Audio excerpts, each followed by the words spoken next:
औज़ुबिल्लाहिमिनश्शैतानिर्रजीम बिस्मिल्लाहिर्रहमानिर्रहीम। जो लाइट के एतबार से या फ़ोटॉन्स के एतबार से जो भी MCQs हैं उनको थोड़ा सा हम यहाँ पर डिस्कस करते हैं। The unit of Planck constant H are those of angular momentum. H is the Planck constant, then H over 2 pi है, ये डी वाला होता है। Typical unit for the spectral radiancy are, ये यूनिट है वैसे याद कर लें इसको। The area under the spectral radiance curves has the significance of power per unit area. The intensity of the radiation in cavity is given by the integral of spectral radiancy over whole wavelengths. The wind displacement are relate temperature and the wavelength at the peak spectral radiancy. Lambda maximum के साथ उसका relation है. When the temperature increases, the wavelength corresponding to the maximum spectral radiancy, ये decrease at all temperature, वो lambda maximum decrease होता है, वो आपको बताया था वहाँ पे भी लेक्चर में भी। At 500 kelvin the peak in the spectral radiancy 5.8 micrometre at 10,000 kelvin it is at the wavelength of. ये फार्मूला यूज़ करना है आपने, lambda maximum into T is equal to constant. ये कांस्टेंट की वैल्यू याद करनी है आपने। लैम्डा मैक्सिमम आपने कांस्टेंट दोनों तरफ घुमाएगा ना, lambda 1 maximum lambda 2 maximum is equal to T2 T1 is equal to constant, दोनों को कंपेयर करें। यहाँ से T2 आपको दिया हुआ है, लैम्डा 2 मैक्सिमम कैलकुलेट कर लें। A feature of the spectral radiancy of the cavity that is not predicted by the Rayleigh-Jeans classical expression is its shape at long wavelength. ये wavelength corresponding to the greatest radiancy.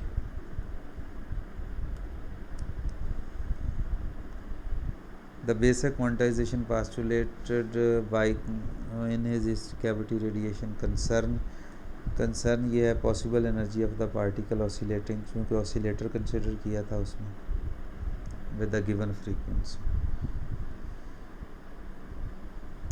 The quantization of energy is equal to NHF the for mechanical were first proposed by Maxwell, Planck, Maxwell not.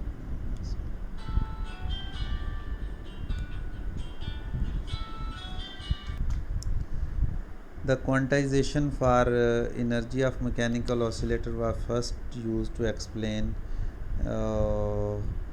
spectral radiancy curve, black body radiation में इस्तेमाल हुआ सबसे।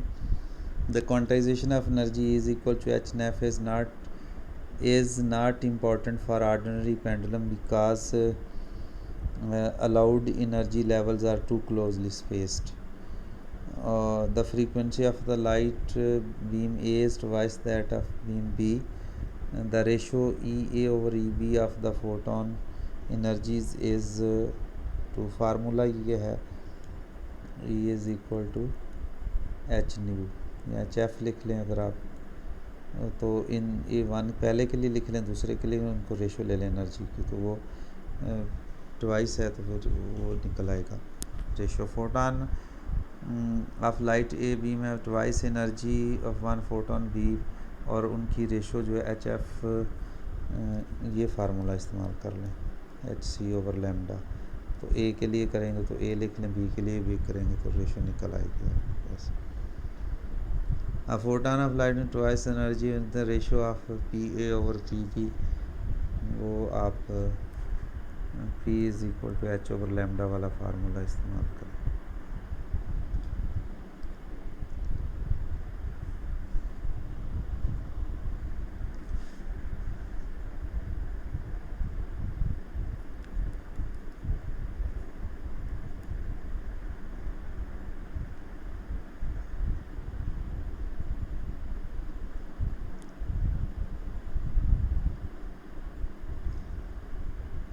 ये सारे उधर वही जो है वो उसमें इस्तेमाल हुए हैं, वही रिलेशंस में।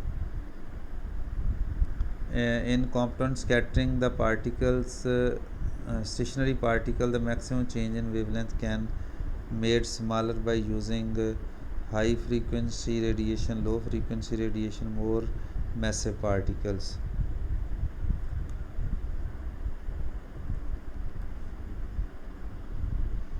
Of the following, Compton scattering from electron is most easily observed for microwaves, infrared rays, will ultraviolet X-rays, क्योंकि एनर्जी कंपेरेबल होनी चाहिए उसकी ना।